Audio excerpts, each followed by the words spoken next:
আসসালামু আলাইকুম, কেমন আছেন সবাই?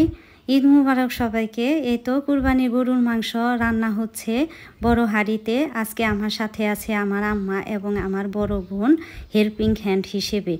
তো এখানে গরুর মাংস 3 কেজির মতো গরুর মাংস নেওয়া হয়েছে। আর মাংসটি প্রথমে কেটে ধুয়ে পরিষ্কার করে নেওয়া হয়েছে। প্রথমে দিয়ে দিচ্ছি রসুন বাটা 1 কাপ, জিরা বাটা 1 কাপ, দিয়ে দিচ্ছি আদা বাটা 1 কাপ। রসুন বাটাটা একটু কম হয়েছে মনে হলো, তাই আবারও কিছু রসুন বাটা দেওয়া হলো 1 চা চামচের মতো, 1 চা চামচের একটু বেশি। এখন দিয়ে দিচ্ছি স্বাদ মতো লবণ। এরপরে অ্যাড করছি গুঁড়া মরিচ 4 চা চামচ করে, 4 চা চামচ হলুদ গুঁড়া অ্যাড করছি এখানে, দুইটার কালার প্রায় একই হয়ে গিয়েছে। এখন অ্যাড করে দিচ্ছি 4 চা চামচ ধনে গুঁড়া। এরপরে দিয়ে দিচ্ছি হাফ কাপ পেঁয়াজ কুচি।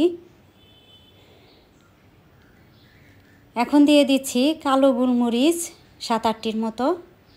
এরপর দিয়ে দিচ্ছি 7-8টি লবঙ্গ। এখন দিয়ে দিচ্ছি 7-8 টুকরার মতো দারচিনির টুকরা। এরপর দিয়ে দিচ্ছি পরিমাপ মতো তেল, সরিষার তেল অ্যাড করে দিলাম এখানে। এখন অ্যাড করে দিচ্ছি সাদা এলাচ এবং কালো এলাচ, দুটোই আমি থেতো করে নিয়েছি, ফাটিয়ে নিয়েছি। এবার দিয়ে দিলাম আরও কিছু পেঁয়াজ কুচি এবং সবগুলো উপকরণ মিশিয়ে নিলাম। এরপর দিয়ে দিচ্ছি হলুদ গুঁড়া 1 চা চামচ, একটু কম মনে হলো সেজন্য। তো আবারও ম্যারিনেট করা হচ্ছে মাংসগুলো। এই তো মশলার সাথে মাংসগুলো মাখানো হচ্ছে, মাংস মাখানো এই তো ম্যারিনেট করে রাখা হয়েছে। এবার লেবুর রস দিয়ে দিলাম। লেবুর রসটা অপশনাল, আপনারা চাইলে দিতে পারেন, না চাইলে বাদ রাখতে পারেন। তো এ পর্যায়ে আমি একটি লেবুর রস ব্যবহার করেছি। ম্যারিনেট করা শেষ মাংসগুলো। এখন আমি এটা চুলায় বসিয়ে দিব।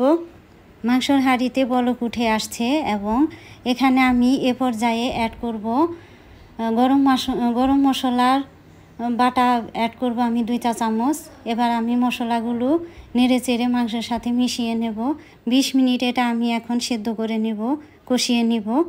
এখন আমি ঢাকনা দিয়ে ঢেকে রাখবো। এই তো ঢাকনা খুলে আমি এখানে গরম পানি অ্যাড করেছি পরিমাপ মতো। ঠান্ডা পানি এখানে আমি ব্যবহার করিনি, কারণ ঠান্ডা পানি ব্যবহার করলে মাংসটা সেদ্ধ হতে অনেক সময় লাগে। সেজন্য আমি এখানে পরিমাপ মতো গরম পানি অ্যাড করেছি। তো এই তো আমি নেড়ে চেড়ে দিচ্ছি। আমার মাংসটা টোটালি রান্না হতে প্রায় 1 ঘন্টা 20 মিনিট থেকে 30 মিনিট সময় লেগেছিল। মাংসটা রান্না প্রায় শেষের দিকে। আমি এখানে পেঁয়াজ বেরেস্তা অ্যাড করেছিলাম। তো এই তো দেখতে পাচ্ছেন আমার রান্নাটা কমপ্লিট হয়ে গিয়েছে। আমি এটা চুলায় থেকে নামিয়ে নিয়েছি। অনেক সুন্দর কালার হয়েছে, অনেক সুন্দর কালার হয়েছে দেখতে, মাশাআল্লাহ অনেক ভালো লাগছে দেখতে, অনেক সুন্দর স্মুথি।